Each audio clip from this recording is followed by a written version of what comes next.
तो दोस्तों आपको पता है आज मैं द अमेजिंग स्पाइडरमैन 3 से रिलेटेड एक वीडियो अपलोड करने वाला था। फिर मुझे ये याद आया थॉर 4 लव एंड थंडर के बारे में भी तो बताना है।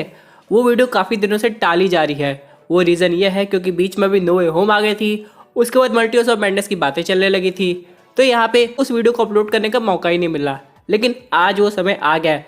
मैंने सोचा आज भाई इसकी अपडेट पहले दे देता हूँ, बाद में हम लोग बाकी अपडेट की बात करेंगे। और मैं ये बात अच्छी तरह जानता हूँ कि इस मूवी को आने में अब 1 ईयर भी नहीं बचा है। जैसे कि अगर हम लोग बात करें मल्टीवर्स ऑफ मैडनेस की, तो हाँ, मार्वल स्टूडियोज ने उसका प्रमोशन शुरू कर दिया है। लेकिन इसका मतलब ये बिल्कुल नहीं है कि मल्टीवर्स ऑफ मैडनेस के एंड होने के बाद ही हम लोग को थॉर 4 का कुछ पता चलेगा। क्योंकि दोस्तों अगर ये मूवी मई में आ रही है तो जो थॉर 4 है वो जुलाई में आ रही है, यानी कि ज़्यादा समय का टाइम गैप नहीं है। तो यानी कि 2022 की शुरुआत में ही इसका भी प्रमोशन मार्वल स्टूडियोज को करना पड़ेगा। दोस्तों कंप्लीट वीडियो को स्टार्ट करने से पहले आप लोग कर दीजिए वीडियो को लाइक और कमेंट करके बताइए कि थॉर 4 मूवी में अगर आपको ऑप्शन मिले थॉर के वेरिएंट्स को देखने का या फिर लोकी का केमियो, तो आप क्या देखना पसंद करेंगे। साथ ही साथ जो लोग मेरे चैनल पर नया, मेरे चैनल को सब्सक्राइब करके हमारी कॉमिक बुक टॉक्स फैमिली का हिस्सा बन जाइए। तो दोस्तों हम लोग शुरुआत करते हैं बिल्कुल नई अपडेट से। अब सबसे पहली अपडेट पे आपको बताना चाहता हूँ, कहा यह जा रहा है कि इस मूवी में एक से ज़्यादा म्योनिर हो सकते हैं। अब ये कैसे होगा, चलिए हम लोग इसको डिटेल में समझते हैं। आप लोग याद है बीते कुछ दिनों पहले या फिर कुछ महीने पहले एक लीक फोटो आई थी जहाँ पर हम लोग देख सकते थे थॉर के म्योनिर के साथ। अब यहाँ पे इसका मतलब एक चीज़ तो कन्फर्म है कि वो वापस आने वाला है। लेकिन इन सब के अलावा यहाँ पे एक और चीज़ पता चली है कि जो जेन फॉस्टर म्योनिर विल्ड करेगी वो ब्रोकन म्योनिर होगा, यानी ये उस टाइमलाइन का होगा जिस समय हेला ने थॉर के म्योनिर ब्रेक किया था। क्योंकि दोस्तों अगर नोटिस किया जाए उस म्योनिर के जो पार्ट है वो अभी भी अर्थ पे है, लेकिन मुझे नहीं लग रहा कि अब उसमें वो एन्चेंटमेंट पावर होगी, यानी कि उनके टुकड़ों को उठाया जा सकता है और उस पर स्टडी की जा सकती है, और ऐसे कुछ जेन फॉस्टर ने किया होगा। अब यहाँ पे असली फैन थ्योरी आती है।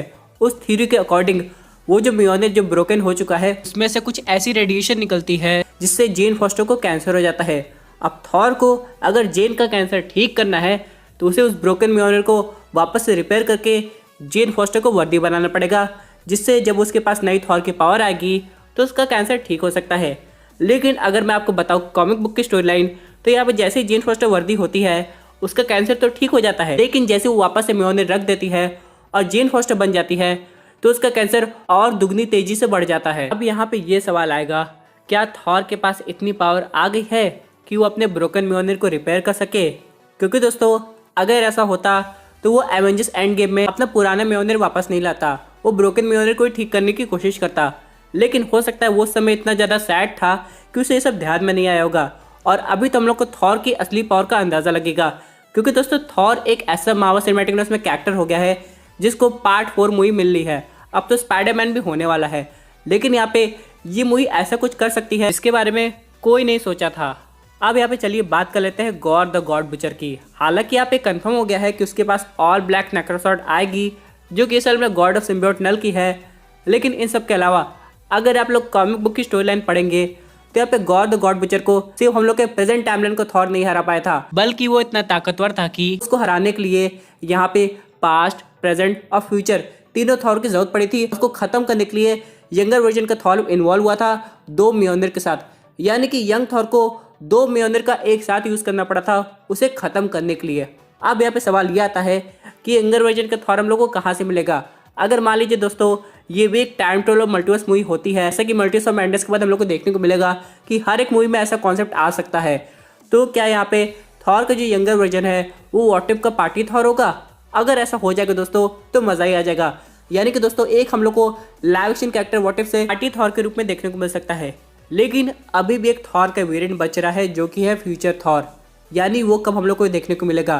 क्योंकि दोस्तों अगर हम लोग अपने थॉर की बात करें, भले उसकी एज 1500 ईयर्स है, लेकिन फिर भी वो फ्यूचर थॉर का रोल नहीं प्ले कर सकता है। जैसे कि आप लोग को याद होगा थॉर द डार्क वर्ल्ड में क्या हुआ था।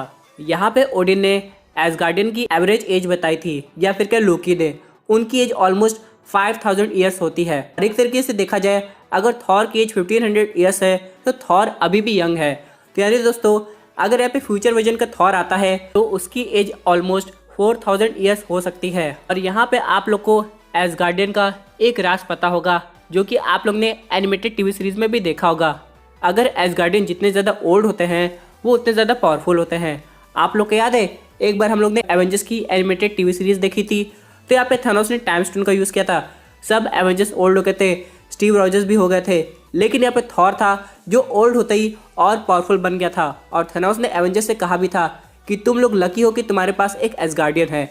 अब इसी तरह दोस्तों, अगर ओडिन जिंदा होते तो वो अभी भी थॉर से ज़्यादा पावरफुल होते, क्योंकि उनकी एज थॉर से ज़्यादा है। लेकिन हाँ दोस्तों, अगर गॉड द गॉड बुचर का एंड करने के लिए ये कॉमिक की स्टोरी लाइन अडॉप्ट होती है, यानी कि दोस्तों मल्टीवर्स से पास्ट और फ्यूचर थॉर आ जाते हैं, तो इसमें कोई हैरानी की बात नहीं होगी, क्योंकि हम लोग मल्टीवर्स ऑफ मैडनेस देख चुके होंगे और हम लोग को कॉन्सेप्ट क्लियर हो गया होगा कि ये सब कैसे चलता है।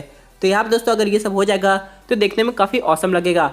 लेकिन दोस्तों इन सब के अलावा कुछ और कैरेक्टर्स आ रहे हैं जो कि उसका सामना करेंगे, जैसे कि ज़्यूस और हरकुलिस। अब दोस्तों मैं आपको बताना चाहता हूँ, यहाँ पे भले इनका केमियो हो रहा है, लेकिन वो ज़्यादा समय का नहीं होगा, क्योंकि ये थॉर की मूवी है। और अगर ऑलरेडी यहाँ पे हम लोग को थॉर के वेरिएंट्स दिखाई देंगे, तो यहाँ पे इनको कितना टाइमिंग मिलेगा ये तो आने वाला वक्त बताएगा। लेकिन हाँ, अगर यहाँ पे हरकुलिस आ जाता है तो बाद में जाके उसकी हम लोग को टीवी सीरीज देखने को मिल सकती है, क्योंकि दोस्तों आप लोग तो जानते हैं मार्वल स्टूडियोज कोई कैरेक्टर को ला रहा है, उसके बाद उसकी डिटेलिंग करने के लिए उसकी टीवी सीरीज दिखा दे रहा है। अब जैसे अगर हम लोग बात करें एगाथा की, तो यहाँ पे हम लोग को बिल्कुल यकीन नहीं हो रहा था कि उसकी भी आगे जाकर टीवी सीरीज देखने को मिलेगी, लेकिन हाँ ये भी आ रही है।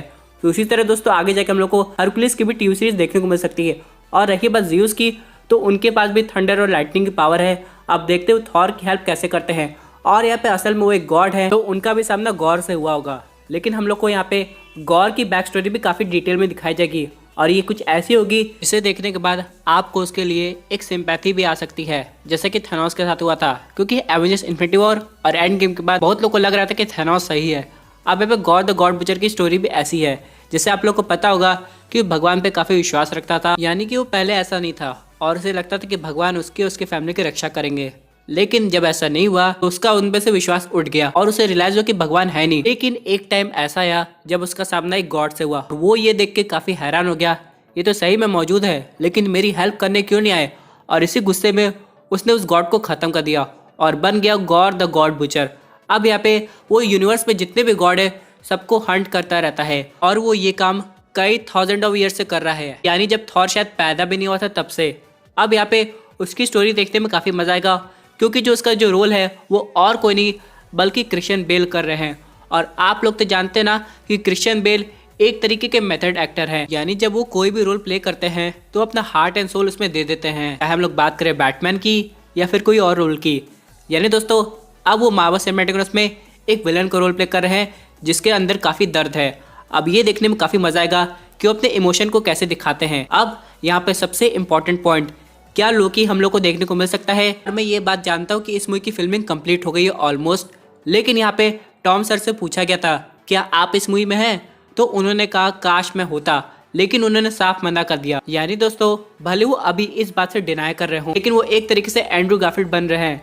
वो कह रहे हैं कि वो है नहीं, लेकिन क्या पता उनका केमियो ऑडियंस के लिए एक बहुत अच्छा सरप्राइज हो। तो दोस्तों ये थी एक अमेजिंग अपडेट जो कि रिलेटेड थी थॉर 4 लव एंड थंडर से। आई होप आपको ये वीडियो पसंद आई होगी।